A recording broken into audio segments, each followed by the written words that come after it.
попытки регулировать государственные цены на маски привели к тому, что в аптеках их нет. Но вот я сегодня побывал на Волжском рынке, производство Китая, производство России, Узбекистана. Маски в достаточном количестве есть, никакого ажиотажа нет.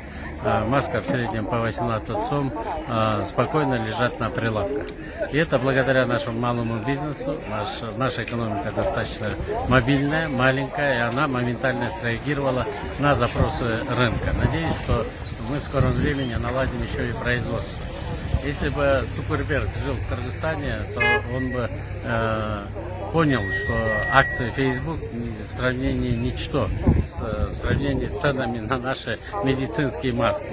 Его стоимость была 5 сом, она достигала в ажиотажный спрос буквально месяц назад до 25 сом, сегодня она опустилась до 18.